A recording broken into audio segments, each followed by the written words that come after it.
Baik, kita ke topik seterusnya, sesi 4, isu syariah dalam kes perundangan keuangan Islam. Untuk topik ini, moderatornya adalah Profesor Dr. Asmadi Muhammad Naim, Naib Chancellor Universiti Islam Antarabangsa Sultan Abdul Halim Muazzam Shah, dan panelisnya adalah yang berbahagia Tuan Burhanuddin Luqman, Ahli Majlis Penasihat Syariah Bank Negara Malaysia, Tuan Abdullah Abdul Rahman, Rakan Kongsi T. Choi, Company Chang and Arif, dan Tuan Megat Hizaini Hassan, Rakan Kongsi Lee Hishamuddin, Alien and Gladhill, Malaysia. Dipersilakan.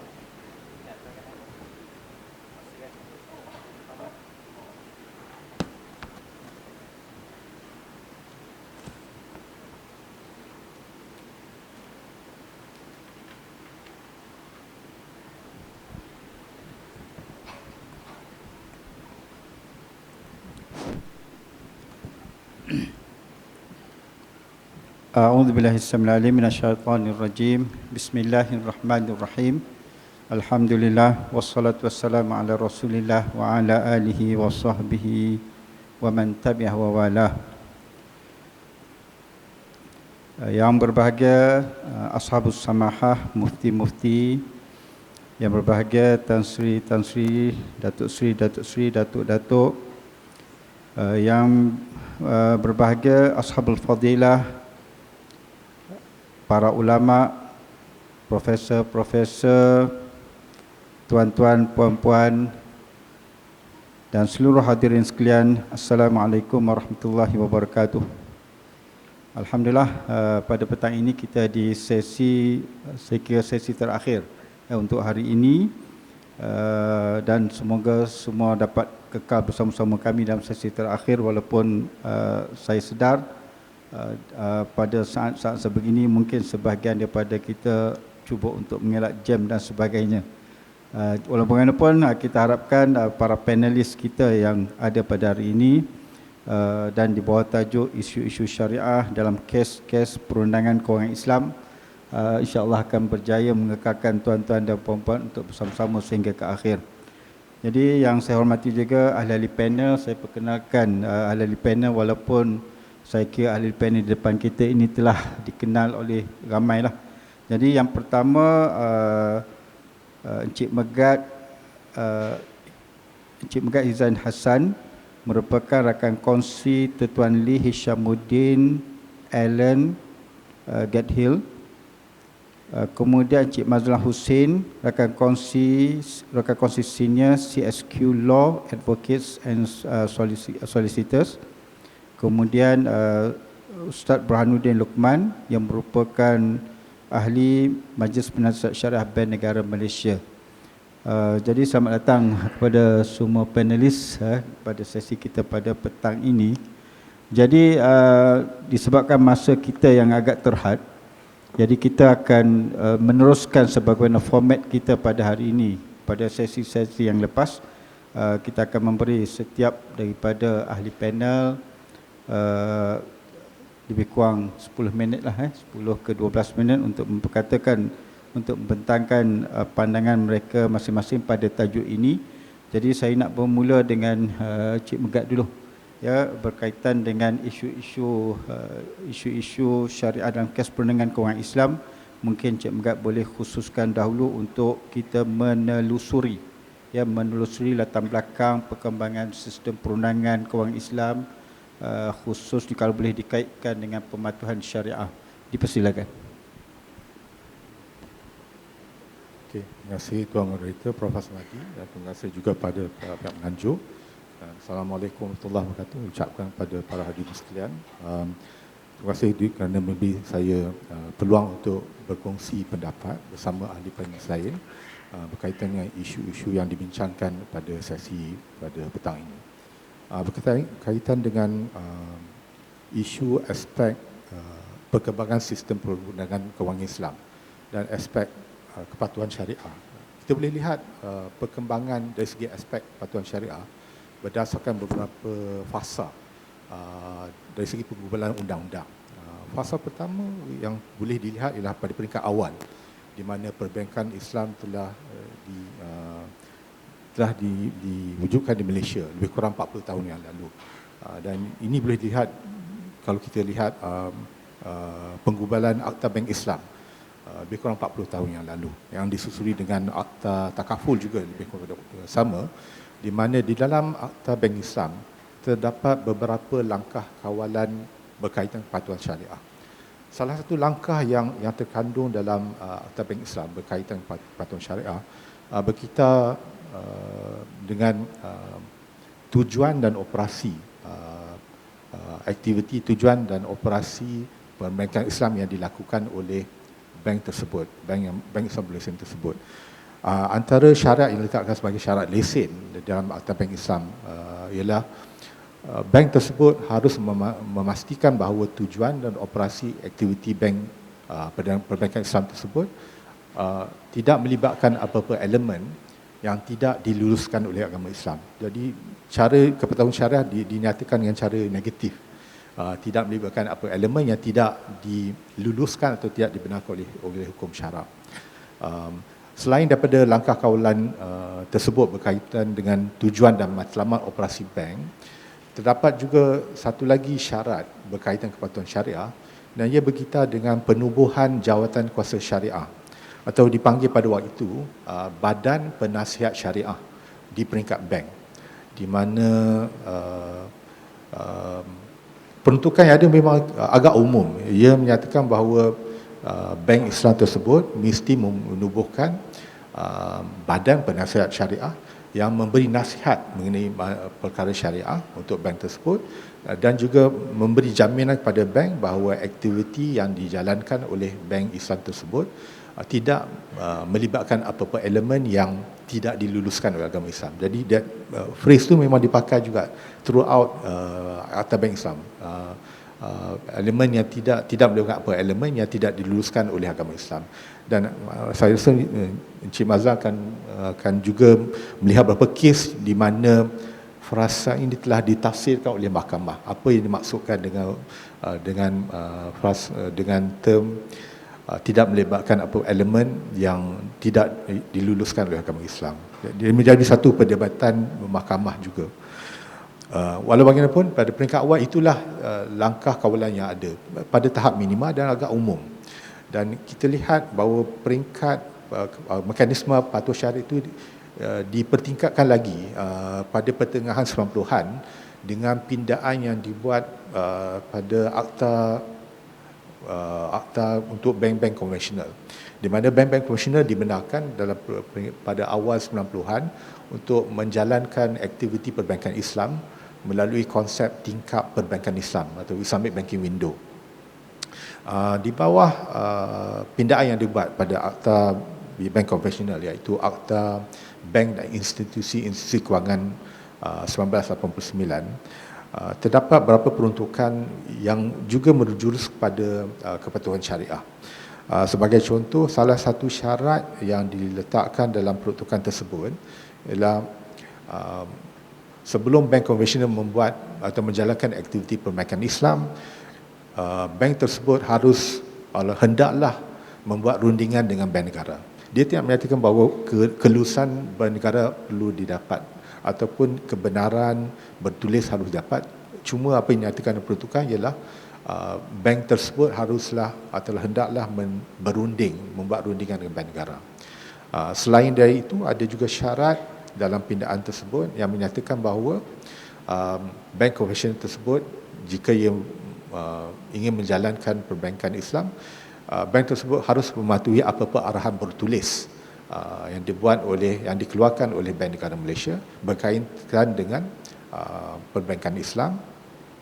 Dan selain dari itu, salah satu langkah kawalan yang juga dinyatakan dalam pindaan Akta Bank Konvensional tersebut ialah penubuhan Majlis Penasihat Syariah atau MPS sekarang ini, di mana fungsi dan peranan MPS pada waktu itu, pada pertengahan 90-an, lebih berkaitan kepada menasihati bank-bank, menasihati bank negara, menasihati bank-bank konvensional berkaitan isu syariah.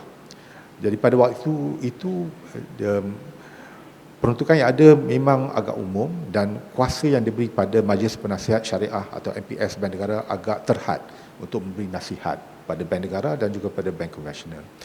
Kuasa itu telah dipertingkatkan pada lewat 90-an, di mana kuasa untuk beri nasihat syariah juga telah diberi untuk MPS untuk bank-bank Islam atau Akta Bank Islam melalui pindaan yang dibuat pada Akta Bank Islam, dan seterusnya pada lebih kurang 20 tahun yang lalu pindaan telah dibuat pada Akta Bank Negara Malaysia, di mana di bawah pindaan yang dibuat yang melalui 2 peringkat.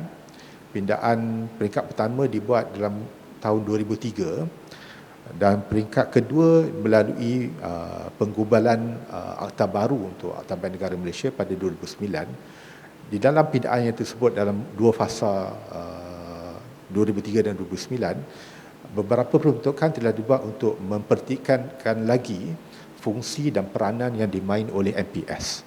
Antara lain peruntukan yang ada pada waktu itu, terdapat perundungan yang mengiktiraf status MPS sebagai pihak berkuasa untuk menentukan hukum syarak bagi perkhidmatan kewangan Islam. Itulah salah satu peruntukan yang agak penting dalam pindaan yang dibuat pada Akta Bank Negara Malaysia, di mana status MPS telah dinaik taraf sebagai pihak berkuasa untuk menentukan hukum syarak. Itu satu. Selain dari itu, satu lagi pindaan yang dibuat berkaitan tentang fungsi yang boleh dimainkan oleh MPS, iaitu selain dari memberi nasihat, peruntukan yang dibuat melalui pindaan Akta Bank Negara Malaysia juga memberi kuasa kepada MPS Bank Negara untuk membuat keputusan syariah ataupun ketetapan syariah. Kuasa itu diwujudkan di bawah pindaan kepada Akta Bank Negara Malaysia. Sebelum itu, sebagaimana kita tahu, sebelum itu kuasa MPS cuma terhad pada memberi nasihat, tetapi selaras dengan pindaan yang dibuat pada Akta Bank Negara Malaysia, kuasa ditambah kepada MPS untuk membuat keputusan atau ketetapan syariah. Dan ketetapan atau keputusan syariah boleh dibuat selepas rujukan dibuat oleh bank-bank kepada MPS berkaitan dengan isu syariah. Jadi kuasa tambahan diberi pada MPS untuk membuat ketetapan syariah atau keputusan syariah. Dan kuasa keputusan syariah atau ketetapan syariah ini telah dilanjutkan lagi dengan kuasa diberi pada MPS untuk membuat keputusan syariah dalam apa-apa prosiding mahkamah dan apa-apa prosiding penimbang tara, di mana kuasa MPS juga diberi kuasa untuk memberi atau membuat keputusan syariah selepas rujukan dibuat oleh mahkamah kepada MPS, tetapi mahkamah diberi pilihan sama ada membuat rujukan atau tidak. Pada peringkat awal 2003, mahkamah mempunyai pilihan. Apa-apa isu yang timbul dalam prosiding mahkamah, jika ia melibatkan isu syariah, rujukan boleh dibuat. Mahkamah boleh memilih untuk membuat rujukan pada MPS atau tidak membuat rujukan pada MPS. Pilihan diberi pada mahkamah. Dan setelah keputusan diberi oleh MPS berkenai isu syariah, keputusan itu harus diambil kira. Tidak mengikat, tapi harus diambil kira oleh mahkamah dalam membuat keputusan penghakiman.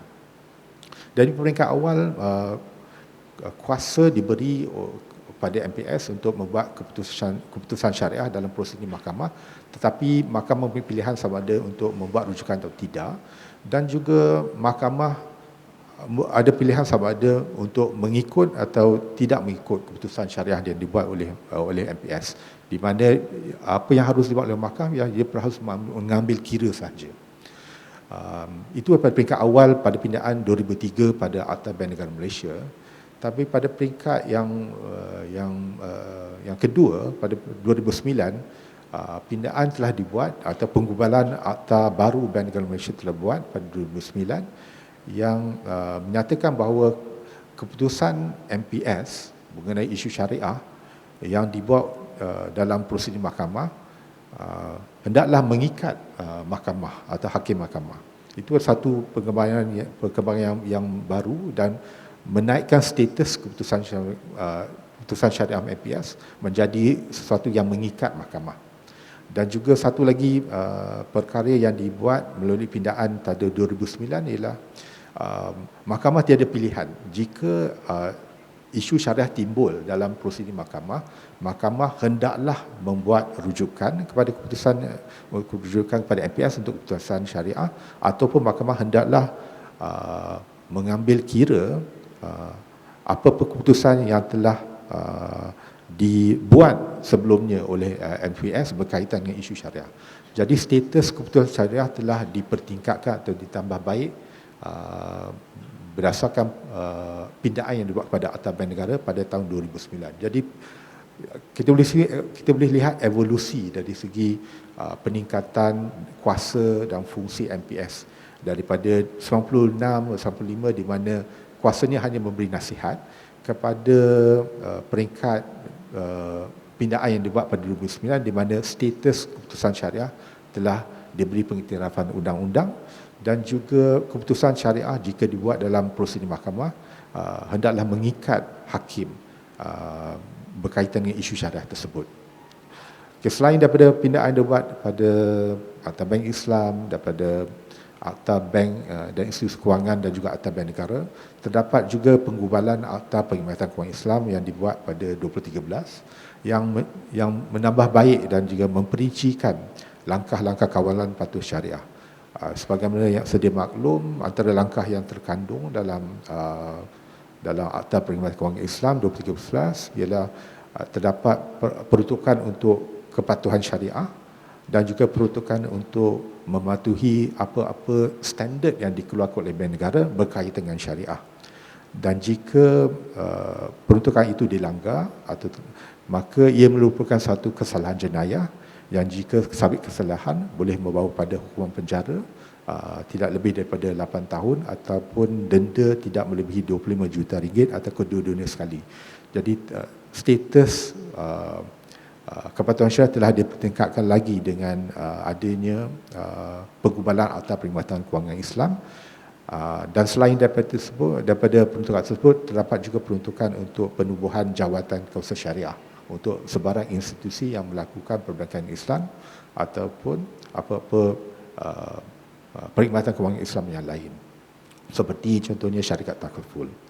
Jadi kita boleh lihat terdapat beberapa peringkat di mana langkah kawalan patuh syariah telah dipertingkatkan oleh pihak berkuasa daripada status di mana ia ini cuma ditentukan oleh Badan Penasihat Syariah Dalaman pada peringkat bank kepada situasi yang situasi yang kita nampak sekarang di mana Bank Negara Malaysia memainkan peranan yang agak aktif dalam penggubalan atau peraturan terperinci mengenai keputusan syariah, dan juga fungsi dan peranan yang dimain oleh MPS Bank Negara dalam mengawal selia dan memastikan keseragaman prinsip syariah yang diguna pakai dalam produk perbankan Islam. Jadi itu sedikit banyak tentang sejarah dan latar belakang perbankan Islam. Terima kasih Encik Megat di atas pendetailan terhadap sejarah perundangan kewangan Islam yang ada di yang telah berlaku di tanah air kita dan diterangkan dalam bentuk beberapa fasa tu, fasa 1, fasa 2, fasa 3 dan terakhirnya apabila fungsi MPS telah dipertingkatkan di sudut peranannya, dan kita boleh ada tahun-tahun tertentu yang kita perlu selalu ingat, 2003, 2009 dan yang terakhir ialah pada 2013. Jadi terima kasih Encik Megat di atas penerangan yang saya kira telah membawa kita untuk memahami perjalanan sejarah kepatuhan perundangan kewangan Islam dan kepatuhan syariah pada tempoh masa yang saya kira perjalanan kita yang telah 40 tahun ini dan diceritakan diterangkan kepada kita dalam tempoh masa yang singkat ini.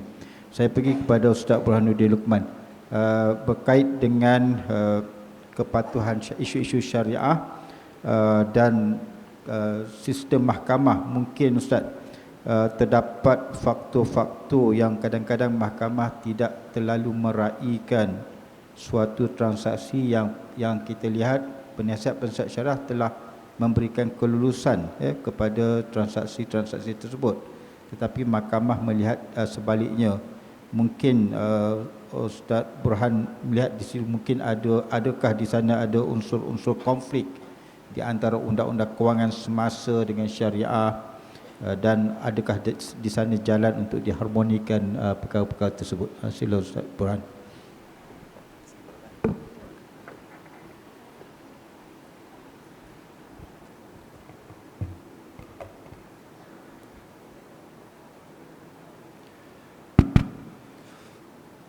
A'udzubillahi minasyaitonirrajim. Bismillahirrahmanirrahim. Terima kasih moderator, para panelis yang saya hormati, tuan-tuan dan puan, para alim ulama. Assalamualaikum warahmatullahi taala wabarakatuh. Alhamdulillahirabbil alamin, wassallallahu wasallam ala rasulihil amin wa ala alihi washabihi ajma'in. Wa ba'du.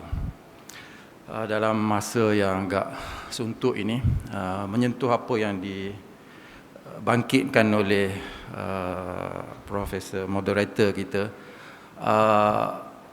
beliau menyebut apakah benar mahkamah dikatakan tidak meraihkan suatu transaksi hukum hakam dah diperakui oleh penasihat syariah. Bank-bank ada syariah advisor, ada syariah komiti, MPS ada, SAC ada. Tapi betul ke mahkamah tidak begitu meraihkan? Keputusan yang telah dibuat. Mungkin agak keras jugalah kalau kita nak kata demikian. Kita menghormati pihak mahkamah, nanti kita contempt of court pula kan. Cuma ada beberapa kes lah, beberapa fasa seperti mana yang disebut oleh Tuan Megat tadi. Saya rasa mungkin ada beberapa kekeliruan yang mungkin berlaku di peringkat awal sistem perundangan kita ini, di peringkat awal sistem keuangan Islam. Kekeliruan di kalangan pengendali mahkamah, para hakim. Mungkin kekeliruan itu berpunca daripada pandangan mazhab-mazhab fiqh yang pelbagai. Dalam fiqh ni ada mazhab-mazhab. Dalam satu mazhab pun ada aqwal. Dalam satu qaul pun ada aujuh dalam satu mazhab tu. Jadi perkara-perkara segitu mungkin susah difahami oleh orang yang tidak betul-betul di dalam fiqh ini. Kemudian kalau bercanggah dengan itu pun ada aspek-aspek tarjih tertentu yang lain. Mungkin berbeza daripada pandangan-pandangan yang muktamad di dalam mazhab. Ada kaul yang marjuh, kaul yang syaz pun kadang-kadang diguna, dan kadang-kadang diguna oleh satu kaul yang begitu terpencil, tapi diguna balik sebab dari sudut maslahah, dari sudut maqasidnya dia prevail dalam zaman moden ini. Kemudian mungkin juga kekeliruan itu berpunca daripada kuasa mahkamah itu sendiri dalam menentukan sah ataupun tak sahnya sesuatu akad. Kekeliruan dalam menentukan apakah kuasa hakim, sampai tahap boleh tentukan akad ini sah ataupun tidak, cukup rukun ataupun tidak, cukup syarat ataupun tidak, terutamanya di peringkat-peringkat awal fasa-fasa keuangan Islam ni. Sebagai contoh, dalam isu BIMB lawan Lim Kok Ho, dalam report ground of judgment Court of Appeal, dia kata verbatim, saya sebutkan, Court of Appeal kata hakim mahkamah tinggi telah mendapati kontrak-kontrak BBA lebih membebankan daripada pinjaman konvensional dengan riba yang dilarang dalam Islam. Hakim mahkamah tinggi juga telah mendapati bahawa kontrak-kontrak BBA yang dipraktikkan di negara ini tidak diterima oleh keempat-empat mazhab dalam Islam. Oleh itu, hakim tersebut telah menyimpulkan bahawa kontrak-kontrak BBA berlawanan dengan prinsip-prinsip asas Islam. Jadi tak sah. Jadi sah tak sah itu ditentukan oleh hakim pada ketika itu. Ini tahun 2000 lebih. Fasa-fasa yang awal dia. Jadi walau bagaimanapun setelah benda tu dibawa ke mahkamah rayuan, hakim mahkamah rayuan pula kata hakim mahkamah tinggi yang membicarakan itu, kes itu telah khilaf. Apabila dia menyamakan keuntungan BNB, keuntungan yang dibuat secara BBA itu adalah kontrak dagangan, transaksi dagangan, dia tak boleh membezakan dengan kontrak pinjaman. Hakim-hakim dalam mahkamah sivil, ini kata Court of Appeal, hakim-hakim dalam mahkamah sivil tidak perlu membuat keputusan untuk membuat deklarasi sama ada perkara tersebut menurut agama Islam atau sebaliknya. Itu pandangan yang berbeza. Ini sama-sama hakim kan? Sampai Court of Appeal, itu pula pandangan mereka. Maknanya hakim-hakim pada pandangan Court of Appeal, hakim tak perlu buat keputusan lah untuk membuat deklarasi sama ada perkara tersebut menurut agama Islam ataupun bercanggah dengan agama Islam. Memandangkan ia memerlukan pertimbangan oleh alim ulama yang berkelayakan dalam bidang jurisprudens Islam.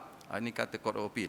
Dan kata mereka juga, mahkamah perlu membuat anggapan bahawa Majlis Penasihat Syariah di bawah naungan Bank Negara telah menjalankan kewajipan statutorinya untuk memastikan operasi bank Islam berada dalam lingkungan Islam. Jadi saya rasa dari rentetan daripada itulah CBA, Akta Central Bank Act 2009 dibuat supaya untuk mengelakkan kekeluaran ini daripada berulang-ulang lagi. Cuma satu perkara lagi yang kita perlu ambil, mungkin kita beberapa faktor-faktor lain. Kenapa begitu? Bukan sebab kekeliruan sebenarnya. Saya kata antara faktornya mungkin sebab kekeliruan. Tapi mahkamah juga perlu meraihkan banyak faktor-faktor lain. Jadi keputusan penasihat syariah itu adalah salah satu daripada faktor-faktor yang diambil kira. Sebab itu kalau kita tengok mahkamah dalam banyak-banyak kes, setengahnya dalam BBA, dia apply the whole selling price tu, dia bagi semua kepada bank. Banyak kes Maybank lawan Goh Siulan, BIMB lawan Kok Ho pada peringkat awal tu, lawan Adnan bin Omar dan lain-lain lagi. Kemudian ada juga kes-kes yang court does not allow the financial bank to use the whole selling price. Ada kes-kes senarainya yang panjang juga. Jadi mungkin sebab faktor-faktor lain yang perlu diambil kira oleh mahkamah. Kemudian faktor lain, mahkamah perlu terikat dengan undang-undang semasa. Mereka ada undang-undang yang perlu mereka patuhi. Jadi kalau bercanggah, so itu yang perlu diambil kira. Yang mana satu prevail, yang mana satu sepatutnya akur dengan undang-undang yang lebih sepatutnya dipakai. Dan mahkamah perlu meneliti fakta-fakta kes. Fakta yang berbeza akan membawa kepada keputusan yang berbeza. Dan salah satu faktor lagi, ini juga penting bagi saya, faktor kelemahan dalam produk itu sendiri. Produk yang kita buat tu, produk yang dihasilkan oleh bank-bank Islam, oleh institusi kewangan Islam, produk yang diluluskan oleh penasihat syariah ni kemungkinan ada juga banyak kelemahan dalam terma-terma perjanjiannya, hatta dari sudut penghujahan syariahnya. Mungkin kalau saya jadi hakim pada masa itu pun, saya pun buat keputusan seperti itu juga. Bahkan contoh dalam isu INAH, saya rasa sampai sekarang saya masih gagal untuk menjumpai any significant difference between INAH say dan interest based loan. Sorry kepada pejuang INAH. Tapi maksudnya begitulah, kadang-kadang sebab masalah-masalah pada produk itu sendiri. Sebab itulah kita jumpa setengah-setengah hakim ada sebut, ni antara kes yang terkenal lah, yang Arif Hakim Wahab Patai kata, all the more shocking, kata, that a borrower under conventional loan is far better off. A default under the Al-Bai' Bithaman Ajil facility proved to be far more burdensome. Pada pandangan mereka lah, yang mungkin bagi kita dia tanpa melihat dari sudut faktor-faktor syariah, tapi melihat kepada produk itu, nature produk itu sendiri. Agak suntuk ini. Saya mungkin skip lah apa yang telah pun dihuraikan oleh Tuan Megat tadi itu. Setelah adanya CBA 2009 apa semua yang telah mengikat para hakim-hakim ini. Cuma saya nak pergi sikitlah tentang konflik ini. Bagi saya keuangan Islam dalam konteks perundangan di Malaysia ini telah melalui beberapa fasa. Kalau Tuan Megat tadi sebut 3 4 juga. Mungkin saya ada version saya sendiri ni yang keempat ataupun yang kelima yang ni.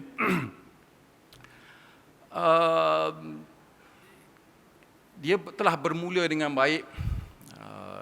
Fasa permulaannya, kemudian dia berkembang, kemudian ada usaha pengharmonian. Jadi dari aspek itu, bagi saya fasa-fasa keuangan Islam dalam konteks perundangan ini, fasa 1.0-nya adalah fasa keizinan untuk wujud dan beroperasi dulu. Jadi yang penting lulus dulu. Udhina lilladzina yuqataluna bi annahum zulimu. Udhina lilladzina apa? Udhina lilladzina zulimu. Udhina lilladzina yuqatalu bi annahum zulimu. Kerana mereka dizalim, bolehlah dia benar kebenaran dulu. Jadi fasa keizinan untuk beroperasi. Adalah akta Islamic Banking Act, Takaful Act awal-awal tahun 80-an dulu. Walau bagaimanapun dari segi perundangan, serah kepada Mahkamah Sivil untuk putuskan apa yang patuh undang-undang. Bukan apa yang patuh syariah, tapi apa yang patuh undang-undang.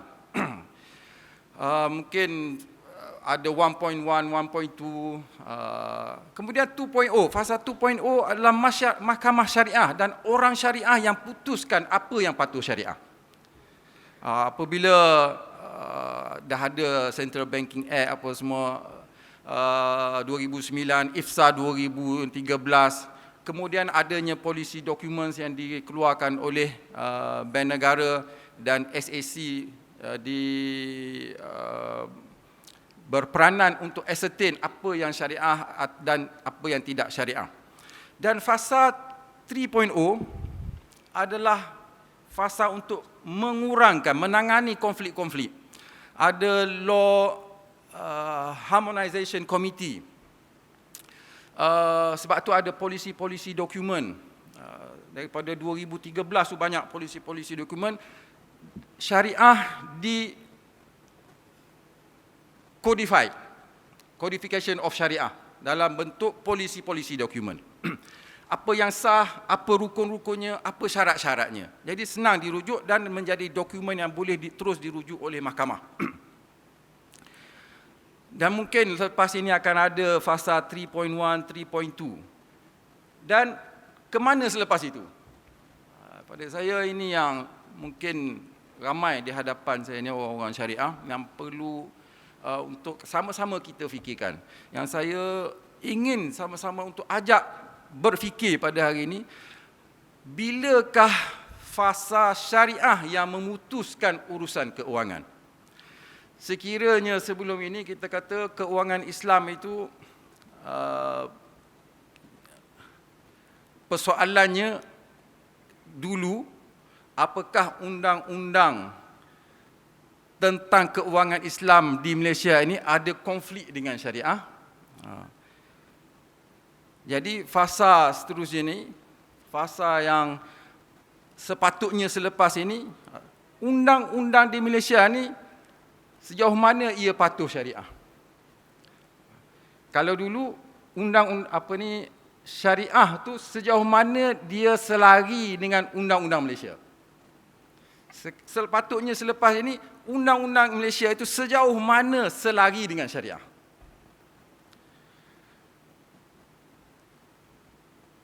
Dalam Central Bank Act, Akta Bank Pusat, Seksyen 27, dia menyebut the financial system in Malaysia shall consist of the conventional financial system and the Islamic financial system.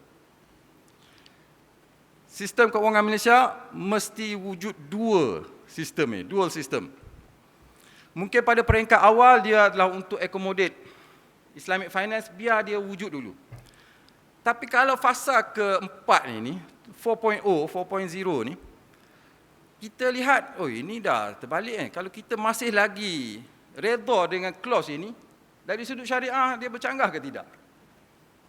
Redha dengan sistem ribawi. So pada saya mungkin dia adalah sebenarnya bercanggah dengan syariah itu sendiri. Jadi sepatutnya syariah memutuskan apa yang patuh undang-undang. Bukan undang-undang melihat apakah hukum syariah yang patuh undang-undang. So selepas ini syariah yang putuskan apa yang patuh undang-undang ataupun tidak. Seperti mana kata pakar motivasi, kita sepatutnya begin with the end in mind. Jadi kalau kita kata riba itu haram, maka kita kena letak, contohnya 2040, 2050 kita kata riba mesti diharamkan di dalam negara. Kita ada Syariah Vision 2040 contohnya, Islamic Finance Vision 2040 contohnya. Zero Riba Vision. Jadi kita patut mula daripada sekarang. Apa yang kita patut buat? Apa perubahan-perubahan yang kita patut buat? Apa harmonisasi dari sudut perundangan yang patut kita mulakan, yang patut kita ubah? Dan siapakah orang-orang stakeholders yang patut bekerja untuk ke arah itu? Maksud saya apabila kita kata zero riba vision, okey, ribawi produk tak sepatutnya ada, interest based loan tak sepatutnya wujud, dan begitu juga ribawi behave products. Products yang behaving like interest loan, interest based loan. Persoalan yang mungkin sensitif, tawarruk masrafi. Apakah dia harmoni dengan keuangan Islam ataupun tidak? Bagi saya rasa tawarruk masrafi bukan penyelesaian sebenar. Apatah lagi inah. Selagi mana tawarruk digunakan dalam Islamic Finance, wallahu alam, saya rasa Islamic Finance susah nak ganti konvensional. Ada orang kata kita kena serah kepada market untuk drive, untuk menentukannya. Tapi dalam isu riba, kalau kita tengok sunnah, betul dalam Islam ini dia open market, bisnes Rasulullah biarkan, tidak ada kawalan harga, tapi sampai bab riba, Islam yang datang untuk meletakkan noktah. Sebab apa? Sebab market ini tidak akan meninggalkan riba selagi mana ia tidak dilarang. Kerana ia memberi manfaat kepada pemilik modal, pemodal. Sebab dia menjamin manfaat kepada mereka. So tak mungkin mereka akan ni. Dan siapa yang akan drive the market adalah pemodal-pemodal. Jadi sekiranya rokok pun ada generational end game, begitu juga sepatutnya ada generational end game untuk riba dan ribawi products dan ribawi behave products ini. Sekiranya rokok generational end game-nya ikut tahun kelahiran 2007, 10 saat. Sekiranya rokok ikut tahun kelahiran 2007, lahir selepas tu tak boleh merokok lagi. Saya rasa generational end game untuk riba adalah bagi siapa yang masih hidup pada tahun tersebut. Contohnya 2050, no more riba untuk dia. Sebab apa? Rokok untuk natural persons, tapi riba natural dan juga legal person. Jadi dia tak boleh ikut tahun kelahiran. Mereka akan lahir dan akan hidup ratusan tahun. Tapi siapa yang masih hidup pada tahun itu akan applicable untuk dia. Wallahu alam. Assalamualaikum warahmatullahi wabarakatuh. Assalamualaikum. Terima kasih Ustaz Burhanuddin di atas kupasan berkaitan tajuk ini. Antara sebab kenapa seolah nampak seolah ada konflik, ya, kekeliruan tentang banyak pandangan. Kemudian mungkin juga berkaitan dengan kuasa mahkamah dan juga hakim, dan mungkin juga kelemahan dalam kontrak, dokumen kontrak yang diputuskan oleh penasihat-penasihat syariah yang menyebabkan pihak hakim ataupun mahkamah melihat cara yang berbeza. Dan Ustaz Burhanuddin juga memperkatakan tentang kemuncaknya nanti, adakah kita menunggu syariah mesti tally dengan undang-undang ataupun kita melangkah selangkah ke hadapan lah. Undang-undang itu sendiri adalah undang-undang yang patuh syariah, dan bila kita membuat suatu sistem kewangan, dia mengikut undang-undang yang telah patuh syariah tersebut.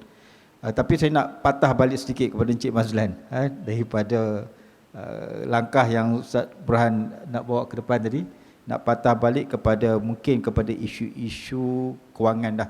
Kalau boleh Encik Mazlan boleh penjelaskan lagi, sebab apa kita lihat kemungkinan kita berdepan dengan masalah dalam isu-isu produk-produk kewangan sekarang, macam perumahan, pembiayaan perumahan contohnya.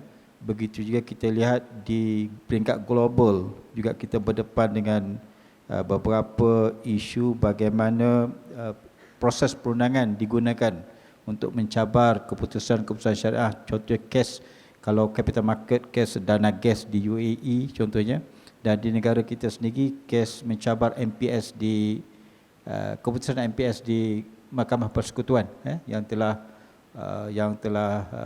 berlaku pada beberapa tahun lepas. Kalau Cik Mazlan dapat ulas tentang persoalan tersebut.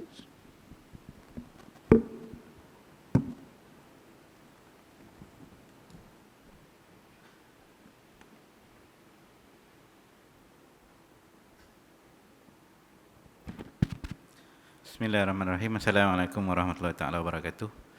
Dan selamat petang. Pertamanya saya mengucapkan ribuan terima kasih kepada penganjur kerana menjemput saya sebagai ahli panel pengganti kepada Encik Abdullah Abdul Rahman daripada Cho Yanko. Malangnya beliau tak dapat hadir kerana dijangkiti COVID, dan mudah-mudahan kita doakan beliau akan cepat sembuh. Oleh itu, disclaimer saya sebelum saya meneruskan ucapan saya ialah saya adalah panelis bidang terjun. Jadi kalau ada sedikit kelemahan dan kekurangan dalam pembentangan saya mohon maaf dan menyusun 10 jari. Berbalik kepada soalan yang dikemukakan oleh Syekh Pengerusi Profesor Dr. Asmadi, dan juga beberapa isu yang dibangkitkan oleh panelis yang lebih awal, iaitu Cik Megat Hizaini, guru saya di universiti dulu, Ustaz Burhanuddin. Sebenarnya kita telah melalui satu perjalanan yang panjang lah. 40 tahun sejarah Islamic Banking di Malaysia bukanlah satu tempoh yang pendek, tetapi pada masa yang sama ia masih lagi sangat pendek dibandingkan dengan perbankan konvensional. Jadi dari sudut itu, tatkala kita boleh bersyukur, kita boleh bersemangat kerana Malaysia telah berjaya mengorak pelbagai langkah dalam memantapkan dan memajukan industri kewangan Islam, terutamanya dari sudut syariah dan juga perundangan. Pada masa yang sama, kita juga harus realistik bahawa lebih banyak lagi cabaran yang menunggu ketika ini dan juga pada masa depan, kerana di dalam pasaran, terutamanya di dalam sebuah negara yang mempunyai masyarakat majmuk seperti Malaysia ni, kita bukan duduk sorang-sorang saja. Kita bukan wujud hanya orang Islam saja. Kita juga berniaga, kita juga mendapatkan pembiayaan dan memberikan pembiayaan kepada masyarakat bukan Islam. Dan oleh itu, reality on the ground ialah ada banyak cabaran lah, terutamanya dari sudut persaingan, iaitu salah satu faktor kenapa Akta Bank Pusat ataupun Akta Bank Negara 2009 secara khususnya menyebut sistem kewangan di Malaysia ni ada dua jenis, iaitu sistem kewangan konvensional dan juga sistem kewangan Islam.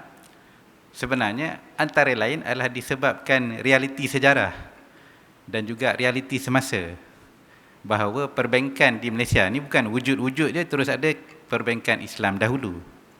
Tidak, perbankan konvensional wujud dahulu, perbankan Islam datang kemudian. Dan selagi mana sebahagian besar kek ekonomi di Malaysia ni turut dikuasai sebahagian besarnya oleh masyarakat bukan Islam, maka kita tidak boleh zero rise ataupun sukarlah, bukan tak boleh tapi agak sukar untuk kita zero rise, kata tak boleh langsung riba. Sedangkan riba ni tak salah kepada orang bukan Islam. Macam mana kita nak larang? Begitu juga dengan arak. Tak salah kepada orang Islam. Orang Islam memang wajib lah jangan minum arak. Tapi kalau orang yang bukan Islam, memang Islam pun tidak melarang dia minum arak. Bahkan kalau anda semua biasa pergi ke negara-negara Teluk, orang bukan Islam masih boleh minum arak, tapi dia kena ada lesen. Setiap orang yang nak minum arak, dia kena ada lesen peribadi dia untuk minum arak. In other words, you can control. Mungkin kita boleh come up. Saya sangat tertarik dan sangat teruja dengan vision yang dikemukakan oleh Ustaz Burhanuddin tadi tentang pentingnya untuk kita mempunyai fokus yang lebih jitu dalam memantapkan industri kewangan Islam di Malaysia dengan mengurangkan amalan-amalan riba dan juga kontrak-kontrak yang kurang harmoni dengan perbankan Islam dan kewangan Islam. Tetapi dalam kita merancang tu, kita kena lebih berhati-hati dan really peka lah dengan situasi on the ground dan juga realiti sejarah. Sebab perjuangan ni kita kena bawa sama-sama, kita tak boleh buat seorang-seorang. Ramai-ramai kita kena faham situasi ni, kita kena faham realiti on the ground, dan bila kita nak come up with a mechanism tu ataupun modus operandi untuk mengatasi sesuatu isu dan masalah, dia kena jelas apa isunya, apa masalahnya, macam mana kaedah pelaksanaan dia. Mungkin mengambil masa, misalnya tadi ada fasa-fasa 1 sampai ke 4 sebelum perbankan Islam sampai ke tahap yang sedia ada sekarang. Tetapi langkah-langkah itu perlu diambil dan ianya perlu ditangani dengan kemas, dengan terancang, sistematik, barulah akan membuahkan hasil yang bermanfaat. Saya tak nak terlalu memandang jauh ke belakang dari segi sejarah dan juga pelaksanaan isu-isu syariah dan perundangan di Malaysia dalam konteks industri kewangan Islam, sebab kita dah melangkah agak jauh, dan sebab tu dalam perkongsian masa yang terbatas ni, memandangkan Cliff Forum ni pun dah lama tak diadakan secara fizikal bertahun-tahun, maka saya nak ambil kesempatan dalam masa yang terhad ni untuk berkongsi dengan anda semua beberapa keputusan yang berlaku di mahkamah-mahkamah Malaysia yang akan dapat memandu sedikit sebanyak pemahaman kita kepada isu syariah dan perundangan di Malaysia dah. Kredit harus diberikan kepada contohnya bila Bank Negara Malaysia memasukkan Seksyen 56-57 yang memperakukan status dan kedudukan Majlis Penasihat Syariah Bank Negara Malaysia, dan begitu juga di dalam Akta Suruhanjaya Security pun ada perakuan dan juga peruntukan yang melindungi dan menguatkan kedudukan perundangan Majlis Penasihat Syariah. Maka ia juga memberi implikasi perundangan dan juga mengukuhkan keputusan-keputusan yang dibuat oleh setiap Majlis Penasihat Syariah ni apabila ianya diketengahkan ataupun dicabar di mahkamah-mahkamah. Bagaimana yang disebutkan oleh pengerusi tadi, secara sejarahnya bukan tak pernah dicabar saja, walaupun ada dalam akta, di mana ini kerja lawyer lah. Ini kerja lawyer. Kerja lawyer ialah mencabar peruntukan walaupun terang-terang ada dalam akta. Sebab apa? Sebab mahkamah adalah tempatnya untuk kita mendapatkan satu-satu keputusan dan juga tafsiran yang tepat bagaimana peruntukan undang-undang itu akan dibaca dalam konteks IFSA Seksyen 56-57 yang mengatakan bahawa keputusan-keputusan Majlis Penasihat Syariah Bank Negara Malaysia akan binding ataupun mengikat mahkamah. Antara lain ianya pernah dicabar dalam kes Tan Sri Khalid Ibrahim lawan Bank Islam. Ia pernah dicabar dalam kes Muhammad Alias lawan RHB Bank, dan 2 tahun lepas ia juga dicabar dalam kes DRI Resources lawan KFH, Kuwait Finance House, di mana kalau anda semua berminat, anda semua ada antara anda adalah pengkaji akademik yang suka baca kes, bacalah kes-kes ni, terutamanya kes DRI Resources. Ianya adalah satu keputusan yang sangat dramatik, sebab Mahkamah Persekutuan buat pertama kalinya dalam kes ni 9 orang hakim duduk membuat satu keputusan sama ada Seksyen 56-57 IFSA ni bertentangan dengan Perlembagaan Persekutuan. Dan decision ataupun keputusan yang dibuat oleh Mahkamah Persekutuan pada ketika itu adalah 5-4. 5 hakim memihak kepada keputusan yang mengatakan Seksyen 56-57 ni tidak bertentangan dengan Perlembagaan Persekutuan, dan ada 4 lagi hakim persekutuan, hakim Mahkamah Persekutuan yang paling tinggi ni dalam negara kita, mengatakan ianya bertentangan dengan perlembagaan. Jadi sebenarnya 5-4 ni pendek kata penalti lah, almost macam loteri. Kalau dicabar sekali lagi peruntukan ni pada masa akan datang, wallahualam kita pun tak tahu. Hakim pada masa tu akan decide macam mana pula. Tetapi letak duduk kedudukannya ketika ini ialah keputusan di dalam kes sejarah air resources ni telah mengukuhkan lagi kedudukan undang-undang yang mengatakan bahawa Seksyen 56-57 Summit Financial Services Act 2013 adalah tidak bertentangan dengan Perlembagaan Persekutuan. Oleh itu Mahkamah akur bahawa pandangan-pandangan dan juga keputusan Majlis Penasihat Syariah berkaitan isu-isu syariah. Dia bukan meliputi segala isu perbankan Islam di Malaysia, tak. Dalam isu-isu syariah, Majlis Penasihat Syariah akan mengikat pandangan ataupun keputusan mahkamah pada isu syariah itu. Di situ Mahkamah Persekutuan itu sendiri dia akan merujuk kepada Majlis Penasihat Syariah dan akur dengan keputusan yang diberikan. Dan sebab itulah di Malaysia ni secara historikal kita boleh nampak ada konsistensi, ada sepadanan ataupun keseragaman dari segi cara mahkamah melayan, cara mahkamah membuat keputusan dispute ataupun pertingkaian isu-isu Islamic finance. Dan mudah-mudahanlah konsistensi dan juga keseragaman itu akan berpanjangan. Saya percaya bahawa dengan adanya keputusan-keputusan ini ianya memberikan certainty, memberikan kejelasan kepada amalan praktis Islamic finance di Malaysia, dan mudah-mudahan akan membawa kita kepada steps ataupun langkah-langkah yang lebih maju pada masa akan datang. Saya nampak dalam salah satu soalan yang dikemukakan oleh audiens, apakah gunanya keputusan Majlis Penasihat Syariah dan juga adakah masih berlaku kepatuhan syariah dalam IFSA 2013 jika ketidakpatuhan syariah boleh diselamatkan oleh Seksyen 281 Akta yang sama. Soalan canggih ni, soalan lawyer ni, lawyer yang baca kes. Iaitu satu kes yang melibatkan keputusan Federal Court, Maple Amalgamated lawan Bank Pembangunan baru-baru ni, penghujung tahun 2020, awal 2021. Mahkamah Persekutuan sekali lagi telah membuat satu keputusan, mendengar satu prosiding yang melibatkan perbalahan pertikaian kontrak bank bersamin ajil antara Maple Amalgamated dan lawan Bank Pembangunan. Lepas tu ada satu lagi kes yang melibatkan Maybank lawan Golden Base. Jadi apa yang saya nak highlightkan dalam keputusan-keputusan ni, keputusan-keputusan yang agak terbaru dalam pada kita melalui pandemik, melalui proses PKP, mahkamah tetap meneruskan perbicaraan secara online. Dan inilah antara kes-kes yang dapat kita saksikan sepanjang 2 tahun yang lepas, iaitu mahkamah buat keputusan yang melindungi dan mempertahankan kesahihan dan keabsahan kontrak yang dimasuki oleh bank Islam, bank-bank Islam. Balik kepada soalan yang dikemukakan oleh audiens tadi tentang Seksyen 281, pandangan saya sebagai seorang pengamal undang-undang di Malaysia, sebenarnya kalau kita baca kes ni, dia bukanlah mahkamah bagi blanket ataupun sembrono sahaja perlindungan tu, langgarlah syariah macam mana pun sah saja dari segi undang-undang. Sebenarnya bukan macam tu.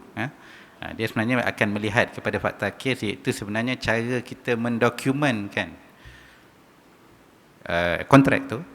Di situlah kemudiannya mahkamah akan tengok ada tak valid triable issue ataupun ada tak isu-isu yang wajar dibicarakan. Dan kalau wajar, maka barulah kemudian mahkamah pula dengan panggil expert evidence, tengok balik resolusi yang dikeluarkan oleh Majlis Penasihat Syariah, barulah akan buat balik keputusan sama ada memihak kepada plaintiff ataupun defendant. Jadi di situ setiap kes akan dibicarakan mengikut meritnya. Malahan saya suka bila Ustaz Burhanuddin tadi sebut tentang decision yang dibuat oleh beberapa orang hakim yang seolah-olah sebelum ni lah, lama sebelum ni kes Lim Kok Ho tu lebih daripada 10 tahun dah. Tapi jadi pengajaran lah kepada kita bahawa dia kata Islamic banking financing, Islamic finance ni lebih tak adil daripada konvensional. Rimak-rimak macam ni ada dalam keputusan tu, yang kemudiannya bila dirayu ke mahkamah yang lebih tinggi ianya dah diterbalikkan, dan kemudiannya keputusan tu kembali favorable ataupun berpihak kepada bank-bank Islam. Isunya kenapa hakim boleh sampai ke situ, remark yang dia keluarkan, ataupun sampai sejauh tu dia merasa kontrak ni tak adil, sebab cara kontrak tu dah didokumentkan. Maksud saya sebenarnya kita tak boleh maaf cakap lah, kita tak boleh anggap semua lawyer yang buat dokumen ni sama saja kualiti dia. Ada lawyer yang betul-betul faham kehendak syarak, kehendak bank negara dan juga kehendak Majlis Penasihat Syariah. Dia akan dokumenkan seperti mana yang sepatutnya, iaitu secara patuh syariah. Tetapi ada juga lawyer, malangnya, sama ada kita suka ataupun tak, itulah hakikatnya. Ada lawyer yang buat kerja agak sambil lewa, ataupun mungkin ilmu dan pengalaman dia pun sendiri masih terbatas. Maka cara dia dokumen tu tidak begitu sempurna, dan dokumen-dokumen yang tidak sempurna inilah biasanya yang akan terdedah kepada pertikaian di mahkamah.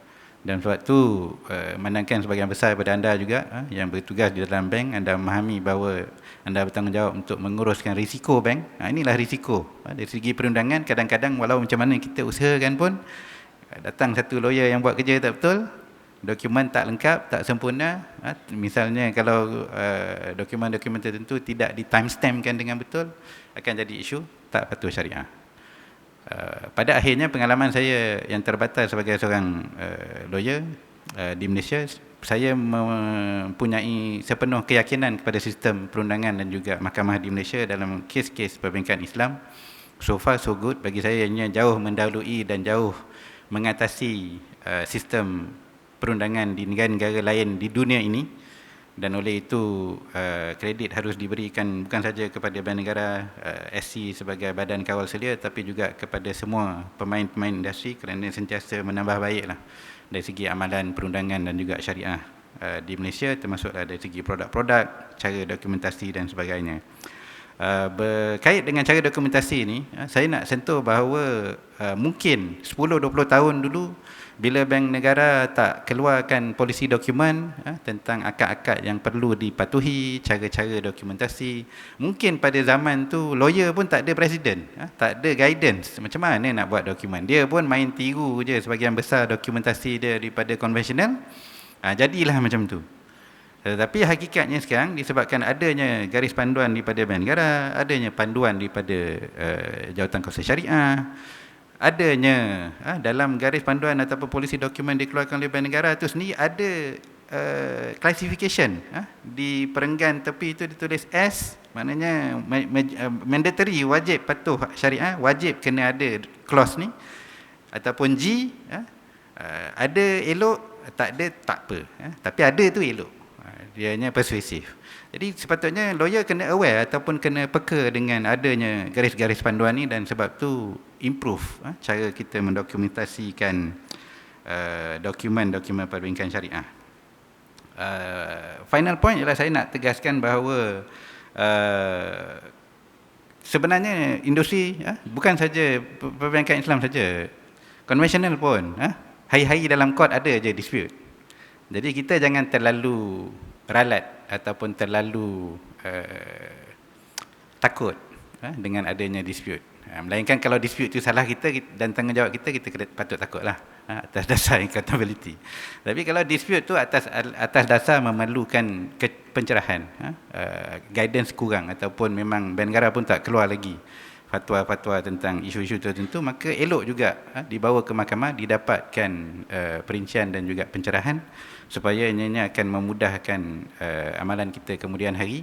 Saya dapati mahkamah di Malaysia ni sangat fair. Hakim-hakimnya, terutamanya di Malaysia adalah antara negara yang ada muamalat bench di High Court. Tak ada negara lain dalam dunia ada muamalat bench. Ya, baik. Jadi sepatutnya infrastruktur ataupun kemudahan yang seperti ini dimanfaatkanlah oleh pengamal-pengamal industri supaya mendapatkan guidance ataupun garis panduan yang terbaik pada mahkamah. Sebelum saya tutup, saya nak tegaskan bahawa ianya sudah menjadi undang-undang yang mantap di Malaysia, bukan saja dalam perbankan konvensional tetapi juga dalam perbankan Islam. Dalam banyak decision mahkamah disebut tentang perkara ni, iaitu mahkamah will not rewrite your contract.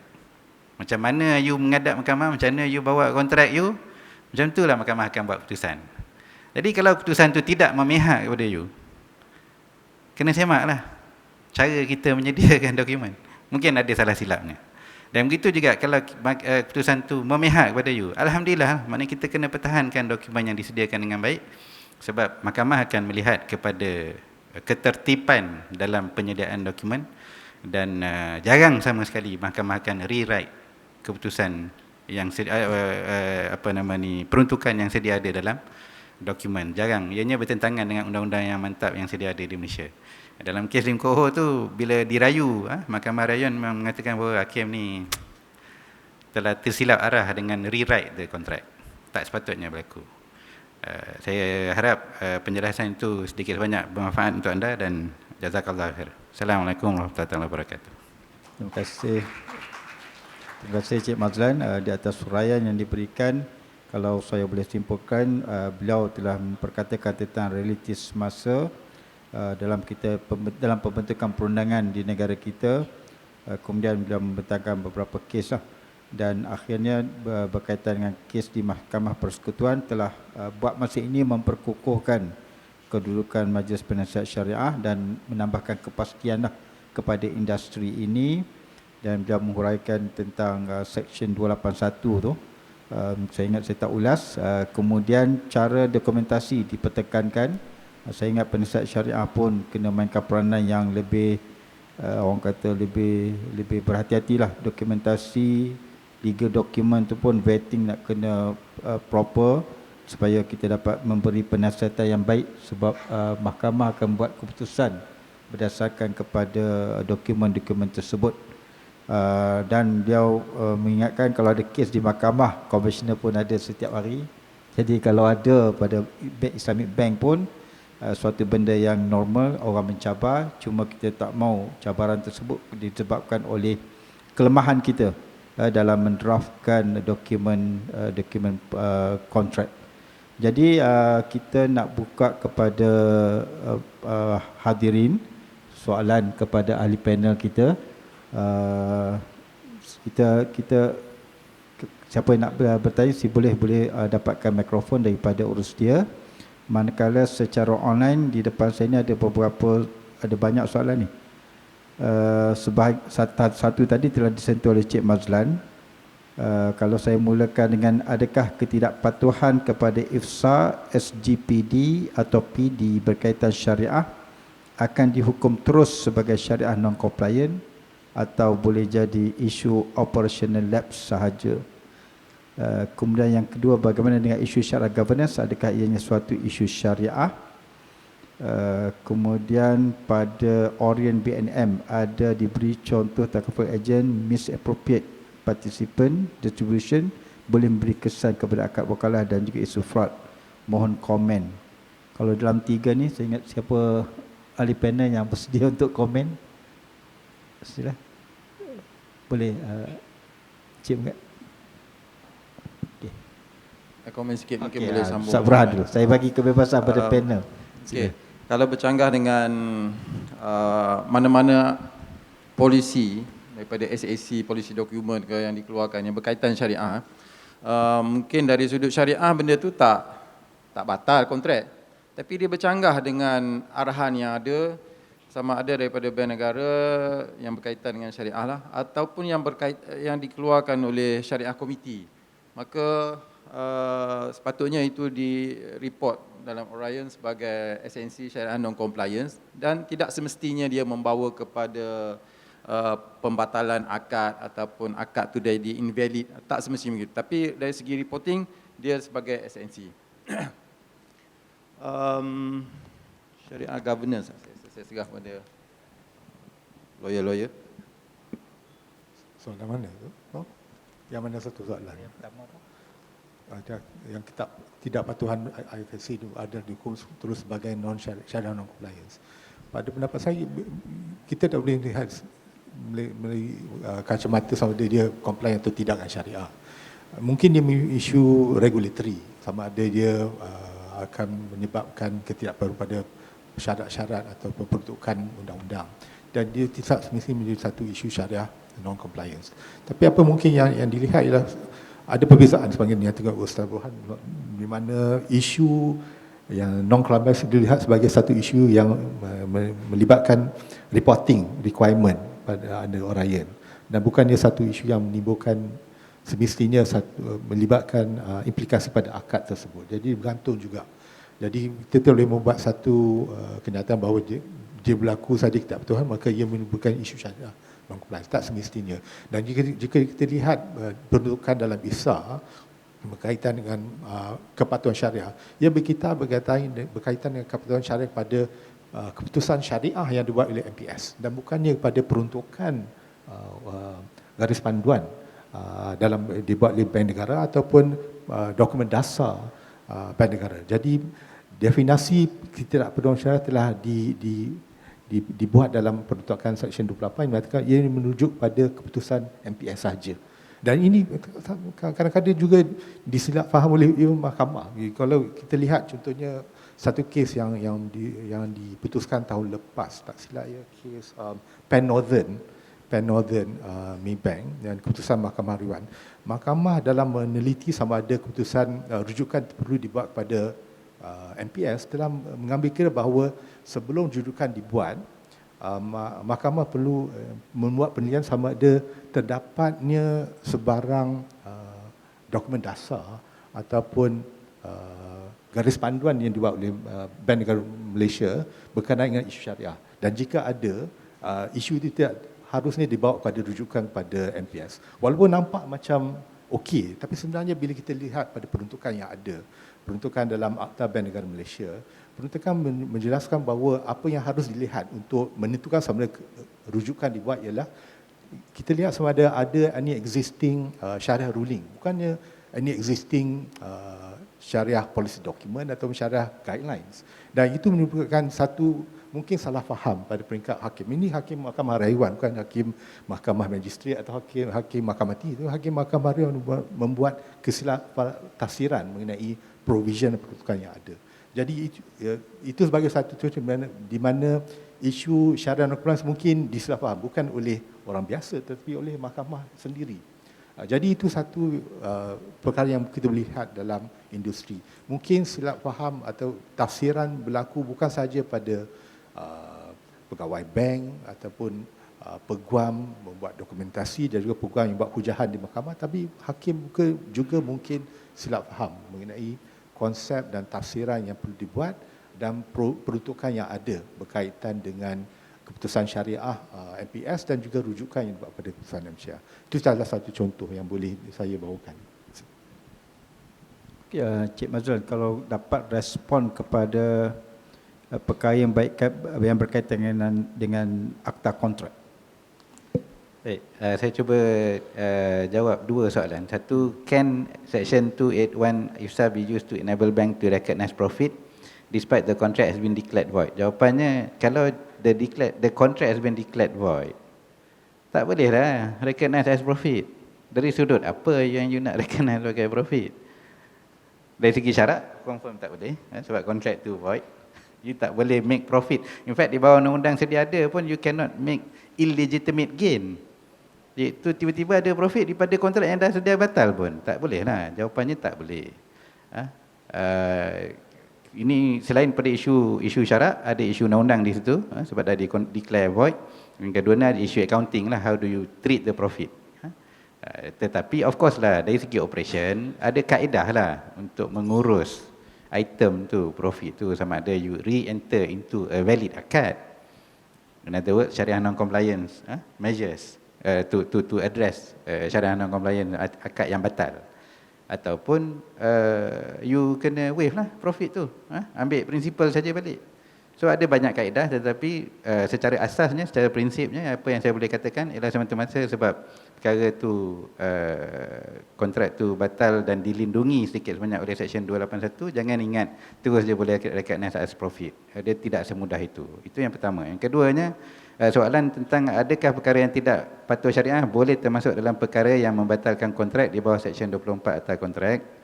Ini panjang syarah dia ni, tapi secara ringkasnya saya boleh katakan bahawa of course lah boleh termasuk. Pada akhirnya saya dah sebut tadi waktu ceramah saya tadi, saya sebut bahawa ianya sudah jadi undang-undang mantap di Malaysia. Mahkamah tidak akan rewrite your kontrak. Macam mana you tulis, macam itulah mahkamah akan tafsir.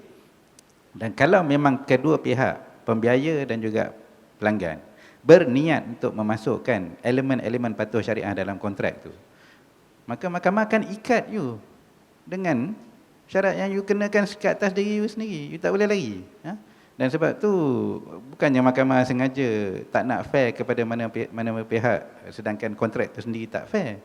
Tetapi ianya sudah jadi kontrak yang dah jadi undang-undang yang mantap, bahawa mahkamah melainkan you memang ada elemen fraud, misrepresentation dan sebagainya, otherwise dia takkan interfere. Which sebenarnya dari segi itu, sepaham saya, ianya bukan saja konsisten dengan undang tapi juga konsisten dengan syariah. Itu saja dulu mesti. Okay, sebelum kita teruskan, kalau ada daripada hadirin di depan yang nak bertanya secara direct.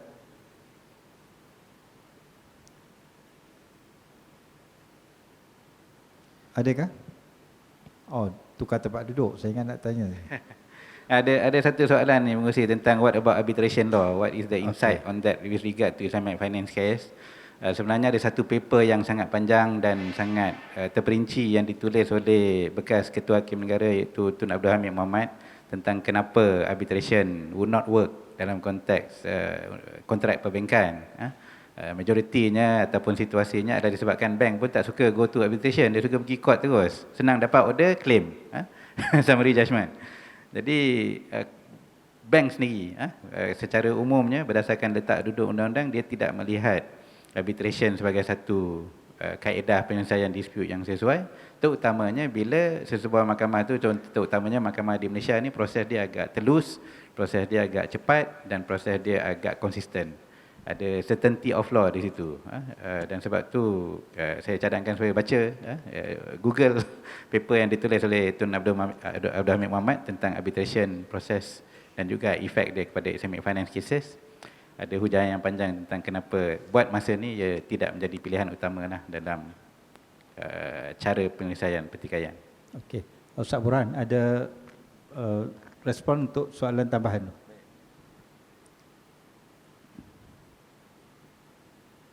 Mana? Mohon pandangan panelis, idea Suruhanjaya patuh syariah, bolehkah Suruhanjaya ini menjadi suatu penguatkuasa, check and balance? Dan juga apa pandangan Ustaz Burhan berkaitan dengan akta kontrak syariah menggantikan akta kontrak yang ada pada masa ini? Akta kontrak saya rasa saya serah kepada lawyer lah untuk jawab. Yang Suruhanjaya patuh syariah pun wallahualam saya tak nampaklah keperluan buat masa ini. Suruhanjaya patuh syariah kita dah ada mekanismenya, JPIT-nya, ada penguatkuasa. Jadi saya rasa cukuplah nak dilibatkan Suruhanjaya, siapa pula yang akan duduk di situ, pakar mana pula yang akan duduk di situ, balik-balik orang yang sama jugalah. Dan mungkin saya boleh ulas sikit yang tentang sekiranya kontrak yang declared void dari segi operasinya, kadang-kadang dia melibatkan ratusan juta. Ini yang memang real case yang berlaku. So jadi macam mana pihak benda tu dia sampai kepada SAC. So dalam syariah ni dia ada satu lagi clause iaitu yang tashih al-uqud ma'amkan. Kita walaupun akad tu batal, jadi approach para fuqaha adalah untuk cuba memperbaiki kontrak-kontrak yang telah rosak, sama ada dia jadi fasid ke jadi untuk dibuat balik ataupun diperbetulkan yang fasid itu. Dan benda tu pun memang dari segi bank negara, approach bank negara membenarkan bank-bank tu untuk menghantar dia punya solution dia propose, bagi hantar proposal dia punya solution macam mana nak atasi benda ni, macam mana dia nak tasih akad dia. So macam mana proses untuk tasih akad tu, kena hubungi balik ke customers dia, pakai approach deemed consent ke, benda-benda tu banyak lagi lah. selepas itu. Tidak habis begitu saja, void, maka rugilah kau ratusan juta, bilion, habis lingkup apa semua. Dia tak semudah itulah. Okay, terima kasih kepada Ustaz Burhan dan terima kasih kepada semua panelis iaitu Encik Megat Hizaini Hassan, Encik Mazlan Hussein dan Ustaz Burhanuddin Luqman di atas pandangan-pandangan mereka yang mereka telah sharekan dengan kita sebentar tadi. Dan saya mengucapkan terima kasih kepada Sekretariat kerana menjemput saya menjadi moderator pada hari ini. Dengan ini saya serahkan kembali kepada pengerusi majlis. Terima kasih kepada Profesor Dr. Asmadi sebagai moderator dan kepada panelis kita. Jemput Encik Abdul Aziz Abdul Jalal ke pentas untuk menyampaikan sedikit cenderahati dari pihak penganjur.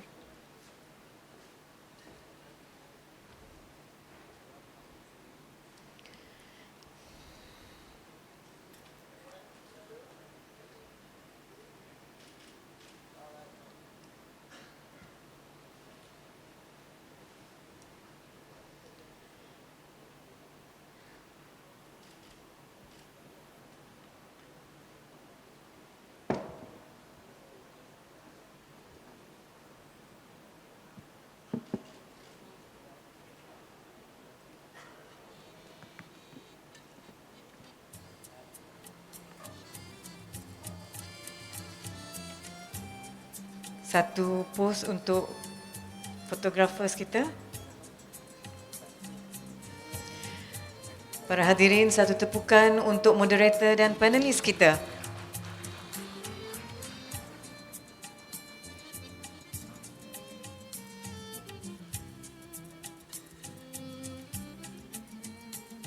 Terima kasih.